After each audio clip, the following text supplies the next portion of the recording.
Hello, everyone, and welcome to AI Explorer Journeys, our podcast where we navigate the world of artificial intelligence. I'm your host, Sarah, and joining me today is my co host, Kevin. Hi, Kevin. Hi, Sarah. Hi, everyone. Let's kick things off by looking at the sheer scale of ChatGPT's adoption. It's not just popular, it's reached a level of ubiquity that's almost hard to grasp. Reports from Mid2025 show it has over 700 million weekly active users and is touching nearly a billion monthly users. That's roughly 1 in every 10 adults on Earth. Those numbers are absolutely staggering. It really signals that ChatGPT isn't just a fleeting trend, it's cementing itself as a fundamental part of how people interact with technology. And what's even more striking is the loyalty. The Paid Plus plan has a retention rate that's floating above 80%. Once people start paying, they clearly feel they're getting their money's worth. Right, they see the value and stick with it. But I think the most fascinating part is that this deep engagement isn't just about being more productive at work. I saw a statistic that a huge chunk, something like 73% of its usage, is for non-work, personal tasks. It's woven itself right into the fabric of daily life. Exactly. It's become this all-purpose assistant for life's little questions and decisions. That's where this idea of consumer surplus comes in. It's an economic term for the value you get beyond what you pay for. One study estimated that American consumers gained about $97 billion in this kind of surplus in 2024 from AI tools. That's why users have said they'd be willing to pay around $98 a month for AI assistance. Wow, 97 billion. Can you elaborate on the why behind that? What is ChatGPT doing in our personal lives that's creating so much value? It seems to go way beyond just being a better search engine.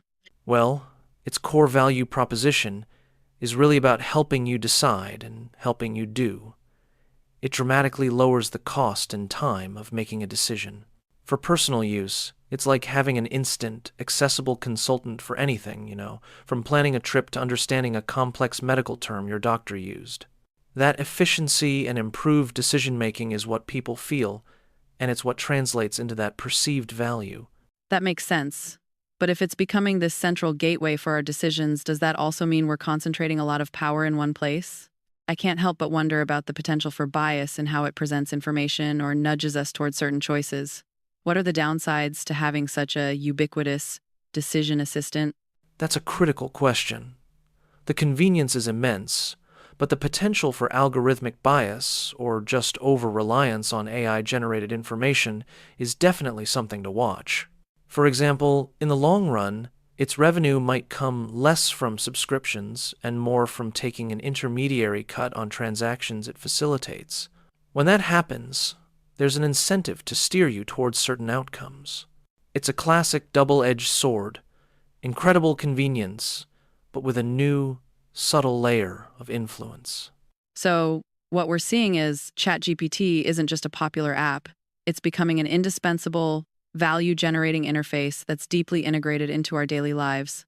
This really sets the stage for its grander ambition to become a full-fledged AI operating system. Which brings us to the next big question. How is OpenAI actually building out this AI OS? They're being incredibly aggressive about it.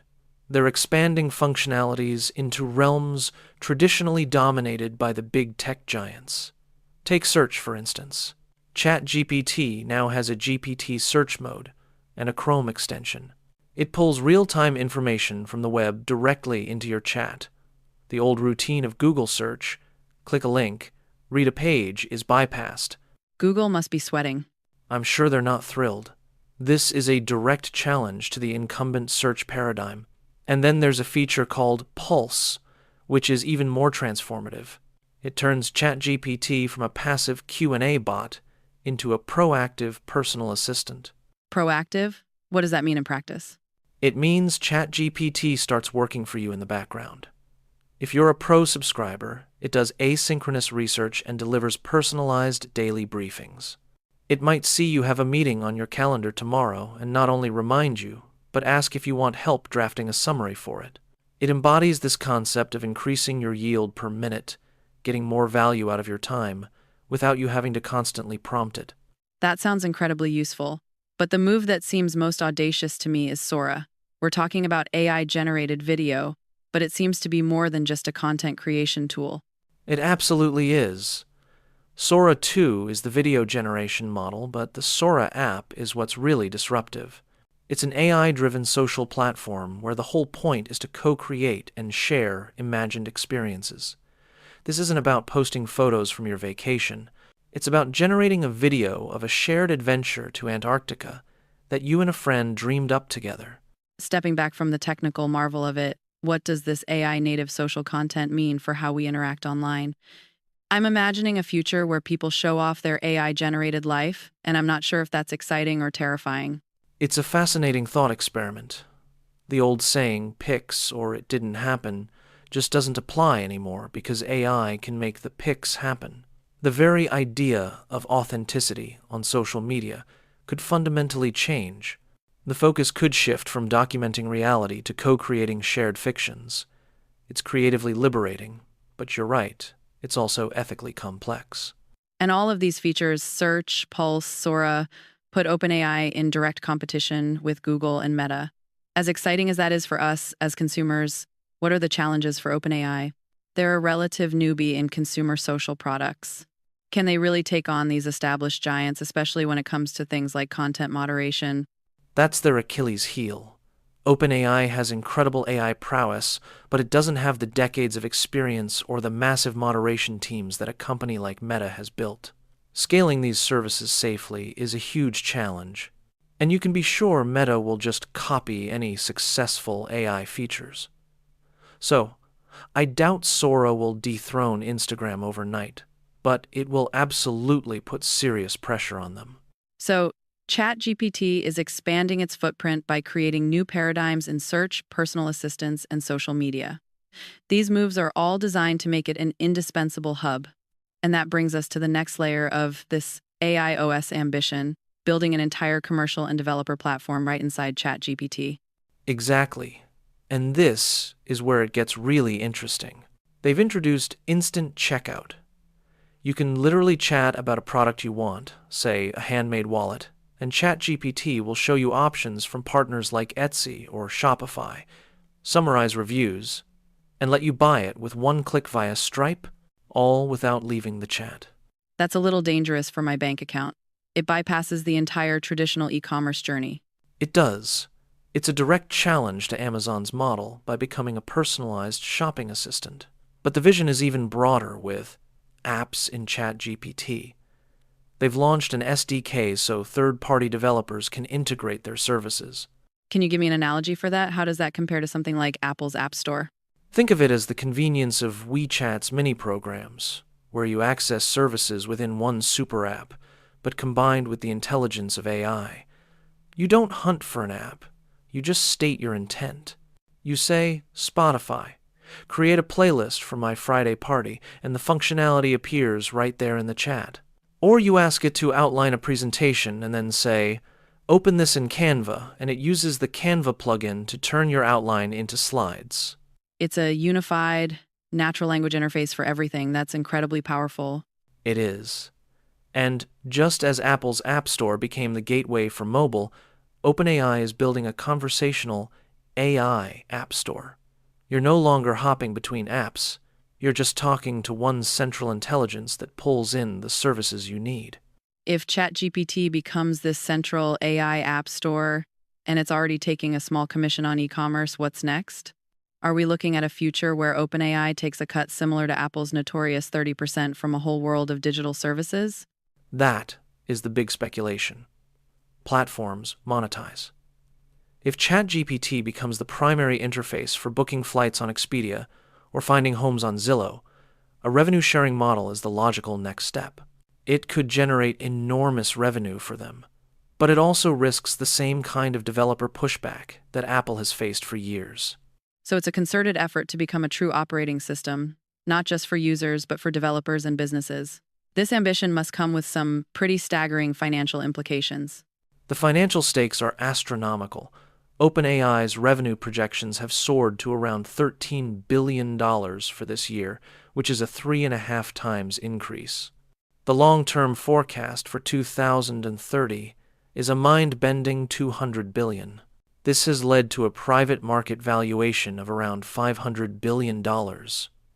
That's nearly half of what Google is worth, all built on the promise of this AI ecosystem. That is just wild. But this grand ambition also puts them in a multi-front war with every major tech giant.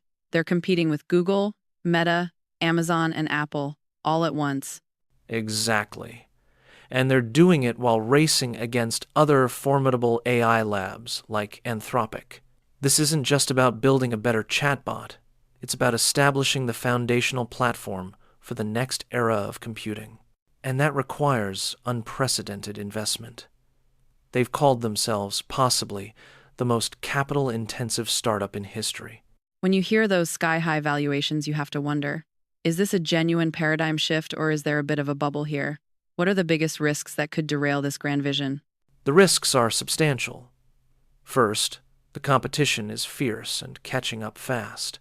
Second, the infrastructure costs are enormous. We're talking tens of billions burned on data centers and chips. Third, the regulatory landscape for AI is still taking shape and could throw a wrench in their plans. And finally, managing the ethical and safety implications of such a powerful, ubiquitous AI is a constant, monumental challenge. It's a very high-stakes gamble. Let's assume for a moment they succeed. If ChatGPT becomes the dominant AI operating system, how different could our daily lives really be? What's the ultimate trajectory here for how we work and live with AI? I think it would be a dramatic transformation. Most routine tasks, scheduling, retrieving information, even basic coding or writing, would be largely offloaded to our personal AI. The role of humans could shift more towards high-level problem definition, creative direction, and ethical oversight, rather than the nitty-gritty of execution. It could free up a lot of time for more creative pursuits, or just more leisure. It's an incredible vision. So, to pull this all together, what we've really seen is OpenAI strategically transforming ChatGPT from a single app into a comprehensive platform. It's aiming to be the central operating system for this new AI era, integrating everything from search and social to e-commerce and third-party apps. That's right. And this expansion puts it on a collision course with every major tech giant, signaling a fundamental reordering of the digital world. It's forcing rapid innovation across the board, but it's also a high-risk, high-reward strategy that requires immense resources. Ultimately, this evolution of ChatGPT is redefining how we interact with technology and create value. It's moving beyond just productivity to become deeply integrated into our personal decisions and creative expression. But it also forces us to ask some really critical questions about our own agency, the future of work, and how we govern these incredibly powerful systems. Well said. It's a whole new frontier. The narrative of ChatGPT's evolution is more than a tale of technological advancement. It's a profound redefinition of our digital existence. If this AI operating system truly becomes the central conduit for our interactions, decisions, and creations, then the very fabric of our daily lives, our understanding of work, and even our social constructs will be reshaped. We are witnessing the birth of a new digital epoch, where the line between human intent and AI execution blurs, compelling us to ponder not just what AI can do for us, but who we become in its pervasive presence. All right, that's it for today's episode. Thanks for tuning in, everyone, and thank you, Kevin, for the great discussion. Before we wrap up, let me remind everyone today's discussion reflects personal views only, not investment advice. Please consult professionals before making financial decisions. That's right. Thanks for tuning in to the AI Explorer podcast. If you enjoyed this deep dive, don't forget to subscribe to our YouTube channel. That's all for today. See you next time.